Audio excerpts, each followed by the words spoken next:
baby. Yeah, well, I mean, Jennifer Lopez and Steven Tyler, Randy Jackson was really cool, but Jennifer Lopez and Steven Tyler, especially Steven Tyler, were really involved and kind of hands-on with the contestants. And I always thought, maybe obviously haven't been on the show or have met with them or anything since, but I thought maybe, yeah, it's just because it's their first rodeo here as a judge, and they're just like, they don't know if they're going to be back next year, so they're just kind of making the best of it, and they're really hands-on with the kids and the contestants and giving them advice and things like that. So they were really good to all of us, and I think that they got to know us on a personal level, and I think that's why it was so hard for Jennifer. I also don't think she realized that she had to do it until she looked at a piece of paper and saw it. Oh, wow. Like, oh my goodness, I have to eliminate this guy? Holy crap. Because Sure. it's not like, they kind of give their opinions like, oh, this person should go through, this person should go through, but it's not like they had it planned that she was going to be the one to eliminate me. She was probably like, Steven, can you do it? And he's probably like, no, man. So I mean, it's 'cause, nobody wanted that job. No, because I mean, on the show they painted me as the saint, but I really was just a quiet guy on the show, who just was in way over his head. And I think that I honestly believe it was the right thing, even if I didn't have the story, to eliminate me, given my performances and given the way I handled it. Now that I know what it takes in this business, having success overseas and things like that, and seeing, being thrown to the wolves basically and having to learn on my own. I see what it takes to be a true competitor, and I just wasn't there at that level as much as I wanted to be, no matter the story or anything. And it was good for American Idol to eliminate me, even if I was a fan favorite, because it just wasn't good enough at the time. And I think that was, in my honest opinion, and I think that they did the right thing, and it validated their show.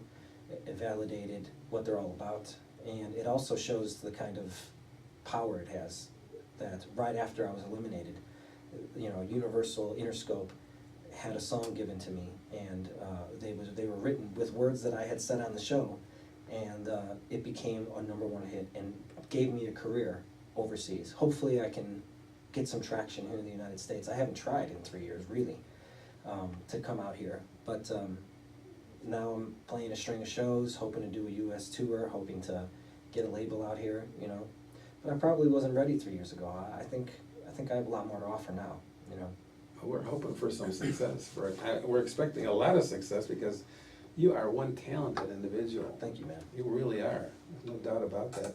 But I think what we're going to do right now is take a break, because it is about time to do that. So we'll be back. Don't touch that dial. And this is Al Weissman in a nutshell. And today we're spending some really, really quality time with Chris Medina, who finished in the top 40 American Idol Season 10. And has gone through a hell of an experience with his fiance, his former fiance. And it's an amazing story. It's just an amazing story. So when you were eliminated, was there like a farewell party or anything like that? Well, on American Idol? Yeah. No, there wasn't. I mean, they all gave. A lot of people were shocked within the competition. A lot of people saw it coming. Like I said, everyone had their theories, but I got a really good, farewell from within people. Ryan Seacrest was incredibly nice to me. Jennifer Lopez obviously gave me a warm goodbye, and Steven Tyler gave me words of advice. And I can remember calling my mom and saying, because it hadn't aired yet, it was going to air the following week, and I remember telling my mother, Mom, I'm not joking around here, I didn't make it through to the next round. And there was a moment of silence. She's like, you're not joking? And I go, no, I'm not joking, but I am not coming home. I can't come home until it airs. Otherwise, people are just going to be asking me questions like crazy. One, I'm not allowed to talk about it, but two, I don't even want to have to lie. I don't even want to have to say, I don't want to be in that situation. I don't want to be present when I'm eliminated and people turn to me with that look of, oh. So I'm like, I think I need to handle this on my own, and I'm just going to stay out here with a friend in LA. And then I was eliminated on, I think, was like a Wednesday, and that Friday I got a phone call from an A&R representative from 19 Entertainment, which is the record company that American Idol contestants are signed to. And they said, Ronnie Jerkins from Interscope, from Universal, has a song for you. and he wants you to come in. Is there any way you could fly to LA? Wow. I said, oh, wouldn't you know it, I'm still here. So he goes, oh, could you come in? I went in there. Jimmy Iovine, the head of Universal Interscope. Ronnie Jerkins, probably one of the greater producers of the generation. There's so many now, but at the time he was just killing it. And they showed me this song, and I had an amazing experience recording it, and that was an amazing song for me, to be honest. And that song was? What Are Words? And it's for purchase here in the United States and all over the world. It's one of the few worldwide songs that I have. So. You want to play a song for us now? I'll play that one. Yeah. That'd be great. Yeah. I hardly ever play this on the guitar, so this is going to be interesting here. It's always on the piano.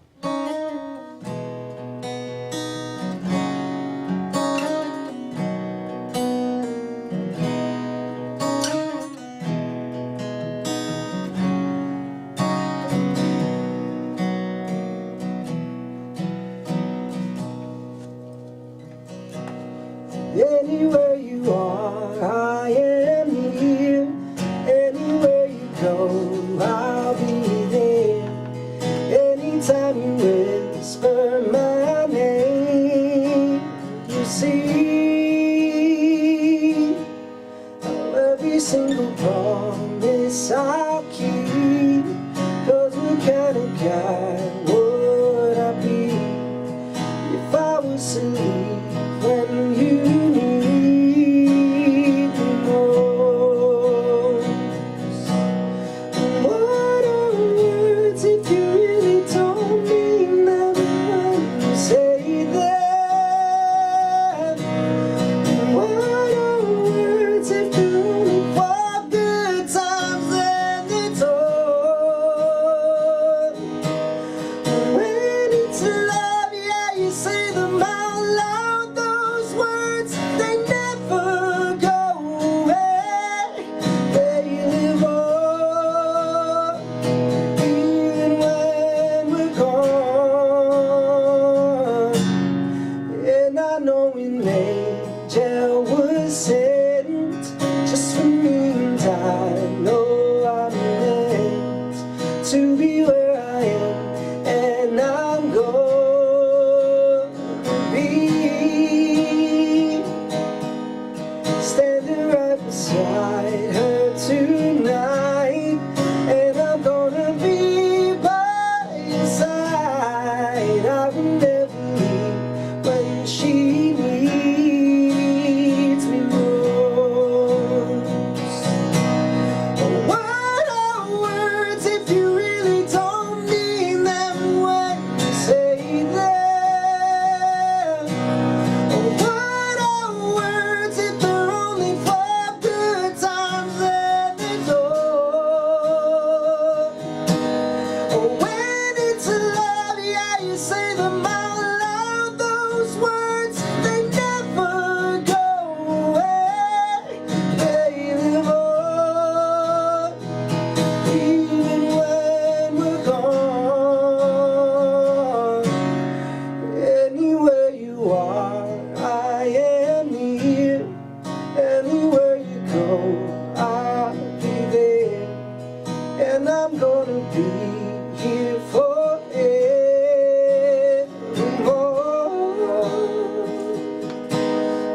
Every single promise I'll keep.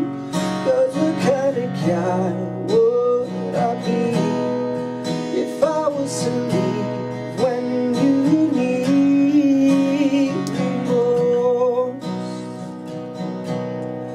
I'm forever keeping my angel close.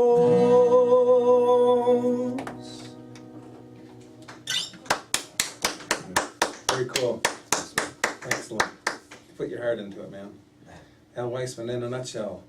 We just heard Chris Medina do What Are Words, and we're having a real nice visit with Chris today. during the progress of your participation in American Idol while you were in the California phase, how long did that phase take? Was it like several weeks or a month or? It was spread apart, but I mean, on accumulated time, I would say probably, I would say about 4 weeks. So in other words, you were out there, you came home, you were out there, Yeah. you came home. So when you came back, how did your friends react? to Well, a lot your of them. Success, that was incredible. To be honest with you, a lot of them didn't know because it hadn't aired yet.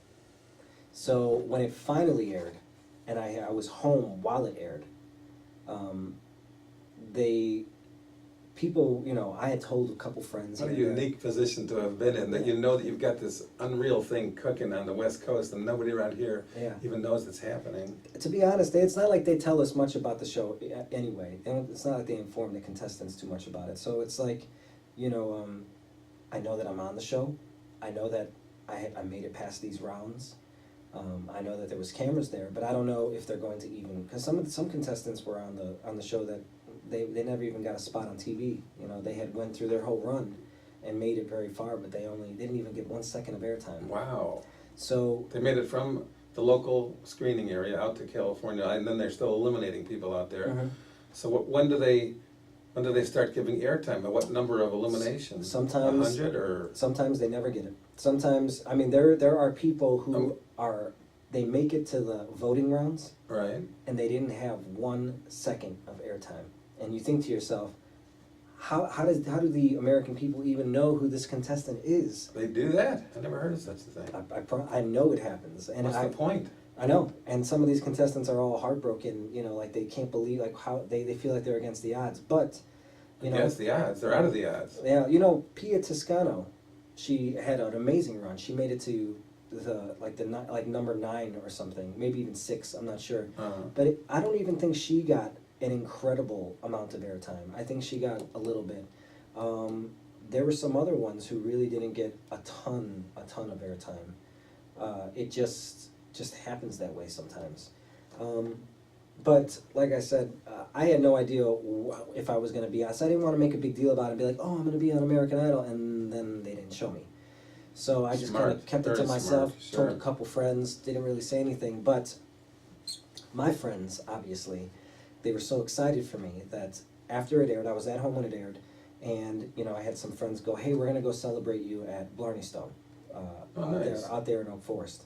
And I said, "All right, cool. You know, I'll be right there." Me and Juliana congratulated each other, and we gave each other big hugs, and we were all super happy. She went to bed, and I was like, all right, I'm gonna go out. And me, my mother, and Juliana's mother, we went to Blarney Stone, and when we walked in, there were hundreds of people inside the bar. How They were cool just is cheering, that? and everything was really fun. So, Oh, man. you know, those two friends really, they spread the word pretty That's well. nice. So after that, it was kind of like I was a local hero, and it felt good. It felt good. I Nice. was in parades and things like that, and people. Cool. It was pretty interesting. You know. Well, everybody around here certainly knew who you were by that time, you know. It was such a big story. It was such a big, you know, no one expected that I would get the last 5 minutes. I was going to be the last contestant on that episode, and that they were going to make what they made out of it. You know, it was very heart-wrenching, very sad, very inspiring, you had mixed emotions about it. And that's the power of American Idol. They show, you know, they had me walk in, and here I am, this shiny boy, because I had just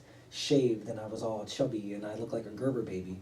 And I was just super excited to be out there. And, you know, I'm talking to these judges and it's surreal, it's crazy. And they asked to meet her and see her. And I introduce her, and Steven Tyler gets on his knees and kisses her and says, you know, I could tell he's singing for you. You know, Oh my you know, goodness. when you see these celebrities kind of take off their celebrity armor and become real people right Yeah. there on the spot. That's, Wow. I you know, how does an audience not fall in love with that situation? And Really? you know, they got to know me really, really fast. You know, I was just, even if my song wasn't standout, you know, that story was standout. No one even knows what I sing. No one remembers anything. A lot of people go, oh, remember when Carrie Underwood went on, you know, and they know her song, you know, things like that. It's like, they don't know, they don't even know. They know your story, though. That's They for know damn my story. sure. They don't know one song that I sang on the whole thing, but they know my story. Oh, I got